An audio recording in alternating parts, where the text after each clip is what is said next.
Hello friends, welcome to trading edge. Nifty, bank Nifty और Sensex में कल कैसा मूव मिला और आने वाले हफ्ते में कैसा मूव मिल सकता है, स्पेशली सोमवार को, उसके बारे में डिस्कस करते हैं। ठीक है।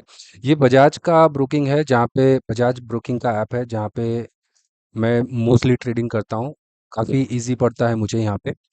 अगर आप लोगों को भी पसंद होगा तो आप भी मेरे चैनल पे लिंक होगा, आप वहाँ से ज्वाइन करके अपना अकाउंट ओपन कर सकते हैं। और उसमें मेरा जो कोड है वो भी होगा। ये मेरी खुद की फ्रेंचाइजी है, जहाँ पे हम इस पे वर्क करते हैं। अकाउंट ओपनिंग का लिंक मैंने दिया हुआ है। काफ़ी इजी है ये, इंडिकेटर से लेके हर एक चीज़ पैरामीटर्स में। यहाँ पे सबसे अच्छी बात ये है कि अ, आप जब भी कोई ऑर्डर लगाते हो, ठीक है, तो ऑर्डर के साथ साथ में आप ब्रैकेट ऑर्डर भी लगा सकते हो, यानी कि आपको एंट्री कब लेना है। ठीक है। और एंट्री जैसे मान के चलिए आई इंडियन ऑयल कॉरपोरेशन है, ठीक है, या फिर निफ्टी है। निफ्टी में अगर आपको 23,750 के कॉल पे 190 पे एंट्री लेनी है और 170 पे मार्केट चल रहा है, तो आप वहाँ पे 190 का लगा के एंट्री पॉइंट आप आराम से उसमें वेट कर सकते हो और मार्केट ऑटोमेटिक एंट्री ले लेगा जैसे ही 190 टच होता है। तो ये सबसे अच्छा मुझे लगा। दूसरा, रियल टाइम मुझे इसमें मिलता है, मतलब ऐसा नहीं, कुछ ऐप्स होते हैं जहाँ पे टाइमिंग मतलब होता है ना कि प्रीमियम जो होता है वो कम ज़्यादा दिखता है, लेकिन यहाँ पे ऐसा नहीं होता। काफ़ी इजी है ये, मैं काफ़ी सालों से यूज़ कर रहा हूँ। काफ़ी साल मतलब अभी तो स्टार्ट किया है इन्होंने, साल भर से मैं यूज़ कर रहा हूँ इसको। लेकिन मेरे लिए बहुत स्मूथ है, खासकर स्कैल्पिंग करने में और ब्रैकेट ऑर्डर लगाने में। इसके लिए मुझे बहुत फ़ायदा होता है इसमें। ठीक है। आप इसमें टाइम वो भी लगा सकते हैं, अलार्म भी लगा सकते हैं, अगर आप कोई स्टॉक्स के बारे में वो करते हैं। जैसे इंडियन ऑयल कॉरपोरेशन है, मुझे ये पता है कि 145 के बाद में ये बहुत अच्छा ऊपर जाएगा। ठीक है। तो मैंने इसमें 145 का अलार्म लगाया, जैसे ही वो होगा तो मुझे ऐप जो है वो नोटिफिकेशन देगा और मैं उससे पता चल जाएगा कि भाई इंडियन ऑयल, तो मुझे बैठ के रोज़ देखना नहीं पड़ता है। तो ये काफ़ी ईजी है। चलिए आते हैं फ्राइडे के डिस्कशन पे। पिछले हफ्ते पिछला फ्राइडे के बारे में हमने क्या किया था। फ्राइडे को मॉर्निंग में मैंने जब ट्रेड दिया था, उसके पहले मैंने बताया था निफ्टी 23,600 के नीचे ही हम डाउन साइड में पुट साइड में प्ले करेंगे और 23,750 के ऊपर हम कॉल साइड में प्ले करेंगे। ये मैंने मॉर्निंग में मार्केट खुलते ही बता दिया था। उसके बाद मुझे 15-20 मिनट के बाद मैंने देखा कि प्रीमियम्स बहुत हाई थे दोनों में, कॉल में भी और पुट में भी। 23,750 के कॉल में 180 190 के प्रीमियम चल रहे थे। तो मुझे लगा कि यहाँ पे प्रीमियम्स बहुत ज़्यादा है, तो मार्केट मोस्टली ये हो सकता है कि या तो साइडवेज हो जाए या तो फिर पहले नीचे की जाए फिर ऊपर जाए, दोनों में से एक होगा। मैं इतना फील हो रहा था, जिस हिसाब से कैंडल्स बन रही थी, आप कैंडल्स देखिए, जिस हिसाब से कैंडल्स बन रही थी मुझे लग नहीं रहा था मार्केट कुछ करेगा। सी, ये छोटी छोटी जो कैंडल्स बनती है ना, ये वीकनेस की निशानी होती है, लेकिन मार्केट नीचे गिर भी नहीं रहा है। एक रेड कैंडल बन रही है, उसके बाद छोटी-छोटी वीकनेस बन रही है, थोड़ा-सा मार्केट ऊपर जा रहा है, फिर रेड बन जा रही है, फिर ग्रीन हो रहा है, फिर धीरे-धीरे नीचे आ रहा है, फिर ऊपर जा रहा है, फिर धीरे-धीरे नीचे आ रहा है। कोई ना, मतलब बाइंग कहीं न कहीं हो रही थी यहाँ पे, ठीक है? और वो बाइंग किस लिए हो रही है ये मुझे भी समझ में नहीं आ रहा था, लेकिन मार्केट ब्रेक भी नहीं कर रहा है। 75 ये सेंसेक्स का था, निफ्टी का देखते हैं। ये देखिए, निफ्टी में भी सेम ही चीज़ चल रही थी।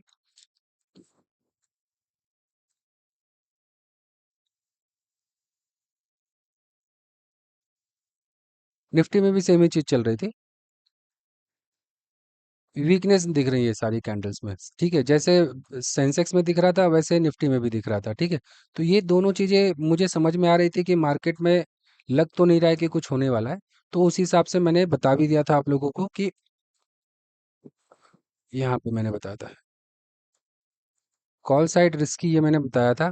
कॉल्स में छोटा मोटा मूवमेंट मिला और उसके बाद मैंने फिर यही बताया, Nifty put side below 23,730 23,670 target बड़ा होगा, वरना मार्केट ऊपर जाने के लिए रुला देगा। रेजिस्टेंस है 23,800 23,850 23,930 पे। ठीक है। Dip will be an opportunity to buy and above Nifty 23,850 short covering possible. तो ये सब चीजें आप पीसीआर और ओआई डेटा से समझ सकते हो, ठीक है, कि ये कैसे होगा। जो मैंने कॉल साइड में ट्रेड दिया था, देखिए दो ट्रेड दिए थे हमने कॉल साइड में। एक 23,750 का कॉल दिया था 181 पे, ये काफी अच्छा गया। काफी मतलब 20-25 पॉइंट इसने मुझे कमा के दे दिए थे। ये हाई बनाया था 11:45 बजे तक, 207 रुपये का, है ना। तो यहाँ पे मुझे आराम से 20-25 पॉइंट का प्रॉफिट निकल गया था। और सेंसेक्स पे भी मैंने 50-60 पॉइंट का ही प्रॉफिट लिया था, उसके बाद हम लोग निकल गए थे उसमें से। ठीक है। तो इस हिसाब से हमने फ्राइडे को प्ले किया। उसके बाद हमने सिल्वर का दिया था, इसमें भी अच्छा खासा प्रॉफिट हुआ हमारा। और एक और कॉल दिया था 23,800 का, ये रहा 145 वाला, ये भी काफ़ी अच्छा गया, 157 तक गया। तो इसमें भी अब दिन वैसा था कि छोटे छोटे मतलब ट्रेड कर लेना था, जहाँ पे 10-15 पॉइंट का ही टारगेट हो, क्योंकि जब भी ऐसा होता है तो आपको ये पहले समझ जाना चाहिए कि मार्केट जो है वो कुछ देने के मूड में है नहीं। और यहाँ पे बार बार रेजिस्टेंस ले रहा था, देखिए पिछली बार भी ले रहा था। अगर इसको ब्रेक करना होता तो ऐसे डबल वाली कैंडल नहीं बनती कि छोटी छोटी कैंडल बन रही है, तब यहाँ पे छोटी छोटी कैंडल नहीं बनती, ये आपको हमेशा समझना है। मार्केट को जब भी ऊपर जाना है, यहाँ पे देखिए कैसे कैंडल्स बनी है, ग्रीन ग्रीन ग्रीन ग्रीन, है ना। ऐसी कैंडल्स बनती है जब भी मार्केट को ऊपर जाना होता है। मार्केट को नीचे आना होता है तो देखिए ऐसे कैंडल्स बनती हैं, रेड रेड रेड रेड बनती है ना। तो इस तरीके से आपको ये समझना है। दूसरा, अगर आप पीसीआर और ओआई डेटा देखोगे तो उसमें भी आप समझ जाओगे प्रॉपर तरीके से, ठीक है। पीसीआर और ओआई डेटा के लिए मैं एक अलग से वीडियो बनाने वाला हूँ। कमेंट मुझे ज़रूर करिएगा जिनको पीसीआर और ओआई डेटा के बारे में जानना है, ठीक है। अगर 10 से ज़्यादा कमेंट आते हैं तो मैं ज़रूर एक वीडियो बनाऊंगा, और कल ही वीडियो बना के मैं डालूंगा इसके बारे में, ठीक है। चलिए अब हम बात करते हैं मंडे को मार्केट कैसा होगा। निफ्टी 1 आवर के टाइम फ्रेम पे देखिए, आपको सिंपल दिखेगा। मार्केट जब भी नीचे आ रहा है ऊपर चला जा रहा है, यहाँ से ऊपर चला जा रहा है, यहाँ से ऊपर चला जा रहा है, तो कहीं ना कहीं इस लेवल पर बाइंग हो रही है मार्केट में, ठीक है। जियो पॉलिटिकल न्यूज़ जो है, अभी तक ऐसा भी नहीं कि कुछ ज़्यादा ही नेगेटिव चल रही है, पॉजिटिव ही चल रही है, ठीक है। हाँ, एक रूमर आया था पिछली बार समय में कि बैंक से पैसे विड्रॉल हो रहे हैं ज़्यादा, करीबन 60,000 करोड़ रुपए के आसपास में, ठीक है। तो ये सब उन लोगों के लिए है जो जिनको इकोनॉमिक के बारे में ज़्यादा पता नहीं है, तो वो थोड़ी इन सब चीज़ों के बारे में अफवाह में फैल जाते हैं। बट आपको ये समझना ज़रूरी है कि बंगाल का इलेक्शन चल रहा था, तो ये जाहिर सी बात है कि वो होगा ही, क्योंकि अब वो दिन गए पुराने जहाँ पे लोग नोट की गड्डियां गाड़ियों में पकड़ी जाती थी, अभी भी इक्का दुक्का पकड़ते हैं, ठीक है। तो वो दिन गए। अब क्या होता है, अब सारा डिजिटल इंडिया है, पैसे बैंक से ही विड्रॉ होंगे, लेकिन उस पर्सन के अकाउंट से नहीं होंगे, उसके बहुत सारे सोर्सेस होंगे, वहां से विड्रॉ होंगे। तो ये ऑल ओवर इंडिया का बताया गया होगा कि इतना सारा, क्योंकि यहाँ पे स्पेसिफिक स्टेट का नहीं दिया, ठीक है। तो ये बंगाल इलेक्शन की वजह से हुआ है। बाकी बैंक्स में इसकी वजह से थोड़ी नरमी दिखाई दी थी, कमजोरी दिखाई दी थी, बट मुझे नहीं लगता है कि ये विड्रॉल की वजह से हुआ था, ठीक है। ये सिर्फ पैनिक फैलाने की बातें होती हैं मार्केट में कि बैंक से लोग पैसे निकाल रहे हैं, लोग पैसे नहीं निकाल रहे हैं। लोगों के पास में उतना पैसा है ही नहीं, जितना हम कमा रहे हैं उतना खर्च होता जा रहा है। और ये इकोनॉमी की बहुत ही एक सच्चाई है ये, ठीक है। क्योंकि अगर आप जीडीपी ग्रोथ का देखेंगे, जब हम 4 ट्रिलियन की जीडीपी के थे, ठीक है, पिछले कुछ समय से हम लैग कर रहे हैं उसमें। कहीं ना कहीं ये एक रीजन भी है जहां एफआईआई जो है पैसे निकाल रहे हैं मार्केट से, इंडियन मार्केट से, ठीक है। और इंडियन रुपीस और Indian market worst performing market चल रहा है, करेंसी भी और इंडियन मार्केट भी, ठीक है। रशिया का रूबल देख लीजिए, काफी अच्छा चल रहा है अगेंस्ट यूएस डॉलर, बहुत अच्छा चल रहा है, ठीक है। बट करेंसी वहीं पे ये डिक्लाइन हो रही है। और अभी मैंने किसी का मैं वो पढ़ा था न्यूज़ में कि उन्होंने बताया था कि भाई रुपए को मतलब 100 रुपए के पार होने के लिए उसको बचाने की जरूरत नहीं है, जाने दो। क्योंकि उससे क्या होगा, उससे बाद में लोग वापस इन्वेस्ट करेंगे इंडिया में। और ये मुझे भी लगता है कि अभी थोड़ा सा टाइम खराब चल रहा है इंडिया का, लेकिन इसका मतलब ये नहीं है, इंडिया मतलब हमारा, लेकिन इसका मतलब ये नहीं है कि आगे भी टाइम खराब चलता रहेगा। डेफिनेटली सरकार है वैसी कि वो आगे बढ़ेंगी और अच्छा करेंगी मार्केट में, ठीक है। चलिए हम आते हैं अपने मार्केट के बारे में बात करने के लिए। तो ये जियोपॉलिटिकल न्यूज़ चल रही थी अभी। ट्रम्प का तो कुछ भरोसा नहीं, कभी भी कुछ भी बोल देता है और कुछ भी होता है। तो वो न्यूज़ मार्केट उसको उतना सीरियसली ले नहीं रहा है, ईरान यूएस और ईरान वॉर के। जब तक कुछ तब प्रूफ ना आ जाए, मार्केट तब तक कुछ चीज़ें सीरियस नहीं ले लेगा, ठीक है।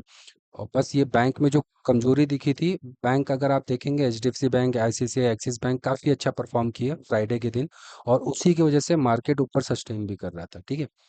चलिए, ये 1 आवर का टाइम फ्रेम है, सिंपल रखिए, ज़्यादा वो कि इसकी मतलब इसमें परेशान होने की ज़रूरत नहीं है। यहाँ तक। ठीक है, 23,650 है, आप ये पकड़ के चलिए। 23,630, और दूसरा ऊपर पकड़ के चलिए आप 23,770। बस, ये दो आपको पकड़ना है। इसके बीच में मार्केट साइडवेज हो सकता है अगर गैप डाउन ओपन होता है बाय एनी चांस।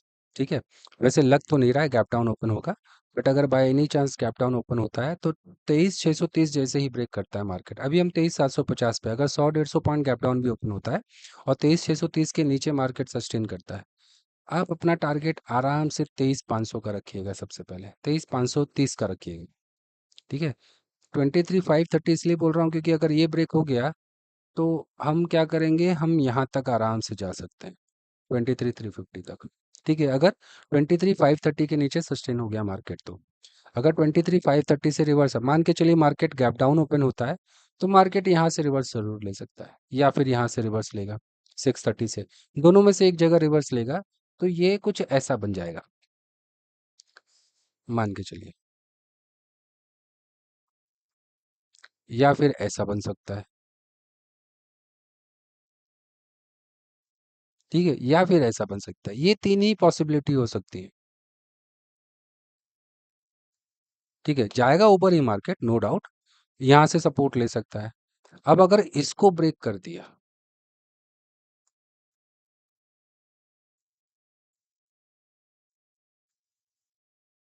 इसको ब्रेक कर दिया, ठीक है, तो ये पॉसिबल है कि काफी अच्छा फॉल आए नीचे। ठीक है, और मंगलवार को एक्सपायरी है, तो मार्केट को सोमवार को मूवमेंट देना जरूरी है। ठीक है, निफ्टी के एक्सपायरी में मार्केट ने, आपने देखा होगा मंगलवार को कोई मूवमेंट नहीं दिया था। ये हम आते हैं, क्या डेट था, 19th, 19th में मार्केट यहाँ से यहाँ तक ही घूम रहा था। लास्ट में देखिए 2:20 पे ये मूवमेंट आया था, उसके पहले कोई मूवमेंट नहीं दिया था। थर्सडे को भी यही हुआ, थर्सडे जो था वो हमारा 21 को था, 21 को ये रहा। सेंसेक्स में भी प्रीमियम्स, मार्केट ऊपर जा रहा था, प्रीमियम्स उतने खास नहीं बढ़े थे। उसके बाद में धीरे धीरे गए, बट प्रीमियम्स साइड में भी ज़्यादा नहीं बढ़े। ठीक है, और ये फ्राइडे का है, तो मुझे लगता है जैसे अगर आप ऑप्शन चेन देखेंगे, प्रीमियम्स देखेंगे, तो प्रीमियम्स यहाँ पे हम देखते हैं। देखिए 23,800 के कॉल में, 23,700 के कॉल में आपको दिख रहा है 103 रुपये प्रीमियम, कॉल में 182 है। अगर मार्केट बाय एनी चांस, मान के चलिए अगर मार्केट गैप अप ओपन होता है, ठीक है, गैप अप ओपन होगा तो कॉल के प्रीमियम ऑटोमेटिकली बढ़ जाएंगे। उसके बाद क्या होगा, अगर मार्केट ऊपर जाएगा तो प्रीमियम्स नहीं बढ़ेंगे, शॉर्ट कवरिंग होगी, लेकिन प्रीमियम्स उतने पॉसिबल नहीं है बढ़ने के लिए, है ना। 182 ऑलरेडी चल रहा है 23,700 पे। ठीक है, तो इसको कम होना पड़ेगा। अगर पुट साइड में मार्केट ओपन होता है, गैप गैप डाउन अगर ओपन होता है, तो 103 का प्रीमियम बढ़ जाएगा, इसके प्रीमियम मेल्ट होंगे, तब जाके मार्केट जो प्रीमियम है दोनों इक्वल लेवल पे आएंगे। उसके बाद क्या होगा, उसके बाद फिर मार्केट में प्रीमियम्स बढ़ेंगे। तो जहाँ तक मुझे लगता है कि सेलर्स के लिए ये फायदेमंद होगा कि मार्केट को ऊपर रखें और कॉल के प्रीमियम ना बढ़ाएं कि प्रीमियम टूट जाए। ये एक पॉसिबल है कि मंडे को हो सकता है। चलिए अब देखते हैं सेंसेक्स के बारे में, सेंसेक्स में क्या हो सकता है।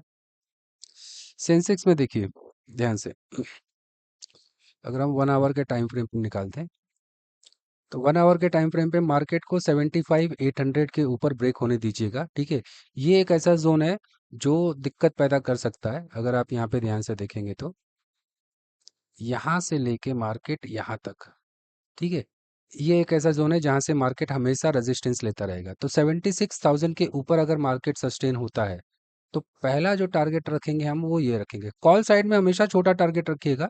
ठीक है, देखिए 76,700 का, सॉरी 250 का, मतलब 200 पकड़ लीजिए, और 400 का, ये एक होगा। पर मार्केट बार बार रेजिस्टेंस जरूर यहाँ से लेगा। ठीक है, इस चीज को ध्यान रखिएगा। सेम अगर आप निफ्टी बैंक में देखते हैं, निफ्टी बैंक में क्या पॉसिबल है, इसको भी 1 आवर पे रखते हैं। निफ्टी बैंक में अगर मार्केट गैप अप ओपन होता है 54,400 से, और एक 55,000 से, यहाँ से रेजिस्टेंस लेता है। मान के चलिए अगर मार्केट 54,000, 54,400 पे ओपन होता है, यहाँ से यहाँ तक का पॉसिबल है। लेकिन यहाँ पे भी आपको रेजिस्टेंस फेस करना पड़ेगा। अगर शॉर्ट कवरिंग हुई तो मार्केट स्पीड से ऊपर जाएगा बट प्रीमियम नहीं बढ़ेंगे। बैंक निफ्टी में भी यही होगा। फ्राइडे को बैंक निफ्टी बहुत अच्छा चल रही थी as compare to Nifty. Mid cap भी बहुत अच्छा चल रहा था लास्ट वीक, और बैंक निफ्टी भी लास्ट वीक बहुत अच्छा चल रहा था, बट निफ्टी ने उतना मूवमेंट नहीं दिया था। ठीक है।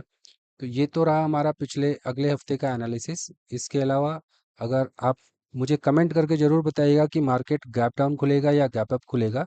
मुझे लगता है कि यूएस ईरान एक उन्होंने एमओए मतलब अभी बना दिया है, तो बस उसको साइन करना बाकी है। हो सकता है वो कल तक साइन हो जाए। अगर वो साइन होता है तो मार्केट ऑब्वियस सी बात है वो गैप अप ज़रूर खुलेगा। ठीक है।